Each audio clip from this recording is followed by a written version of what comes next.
ಸಾಕಾಯ್ತು ರೆಸ್ಟ್. ಇನ್ಮೇಲಿಂದ ಕಣ್ಣಲ್ಲಿ ರಕ್ತ ಬಂದರೂ ಗ್ರೈಂಡ್ ಸ್ಟಾಪ್ ಆಗಲ್ಲ. Welcome to day 90 of my NEET PG prep blog. ಬೆಳಗ್ಗೆ ನಮ್ಮ ಮನೆಗೆ ಬಂದು ನಾನು ಸ್ಟ್ರೇಟ್ ಫ್ರೆಶ್ ಅಪ್ ಆಗಿ ದೇವ್ರ ಮನೆ ಕಡೆ ಹೋದೆ. ಅದಾದ್ಮೇಲೆ ನಮ್ದು next stop kitchen. Mutton biryani ಒಳ್ಳೆ ಬ್ಯಾಟಿಂಗ್ ಮಾಡಿ ಮುಗಿಸ್ದೆ. ಇಷ್ಟು ದಿನ ಹೋಗ್ಲಿ ಬ್ರೇಕಲ್ಲಿ ಇದ್ದೀನಿ, ಫ್ರೆಂಡ್ಸ್ನ ಮೀಟ್ ಆಗೋಣ, ಇದಾದ್ಮೇಲೆ ಇನ್ನು ಯಾವಾಗ ಚಾನ್ಸ್ ಸಿಗುತ್ತೋ ಅನ್ನೋ ಮೈಂಡ್ ಸೆಟ್ ಅಲ್ಲಿ ಇದ್ದೆ.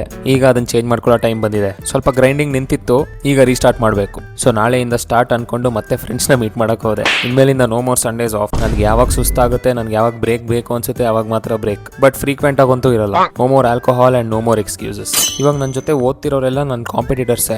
ಎಲ್ಲರೂ ಬೇರೆ ಬೇರೆ ಲೆವೆಲಲ್ಲಿ ಆಡ್ತಿದೀವಿ ಅಷ್ಟೇ. ಒಬ್ಬೊಬ್ರು ಬರೀ ಓದ್ತಿರ್ತಾರೆ, ಒಬ್ಬೊಬ್ರು ಜಿಮ್ಗೆ ಹೋಗಿ ಓದ್ತಿರ್ತಾರೆ, ಇನ್ ಕೆಲವರು ಜಾಬ್ ಮಾಡ್ಕೊಂಡು ಓದ್ತಿರ್ತಾರೆ, ಇನ್ ಕೆಲವರು ಕಾಂಟೆಂಟ್ ಮಾಡ್ಕೊಂಡು ಓದ್ತಿರ್ತಾರೆ. But at the end the competition is on and same for every one. So ಅದಕ್ಕೆ ಇನ್ನು ಇವಾಗ ಸೀರಿಯಸ್ ಆಗಲೇಬೇಕು. ಸಂಜೆ ಅಷ್ಟರಲ್ಲಿ ಒಂದು ನ್ಯಾಪ್ ಹಾಕೋಣ ಅನ್ಕೊಂಡೆ, ಬಟ್ ನಿದ್ದೆ ಬರಲಿಲ್ಲ. ಒಳ್ಳೆ ಸ್ಟ್ರಾಂಗ್ ಕಾಫಿ ಕೊಡ್ಕೊಂಡು ಫ್ರೆಂಡ್ ಮನೆಗೆ ಪೋಯ. ಇಲ್ಲಿ ನನ್ನ ಫ್ರೆಂಡ್ಸ್ ಜೊತೆ ಸ್ವಲ್ಪ ಕ್ವಾಲಿಟಿ ಟೈಮ್ ಸ್ಪೆಂಡ್ ಮಾಡಿ ಮ್ಯಾಚ್ ನೋಡಿ ನನ್ನ ಡೇನ ಮುಗಿಸ್ದೆ. ಕ್ರೇಜಿ ಮ್ಯಾಚ್ ಇತ್ತು. Good win. See you guys.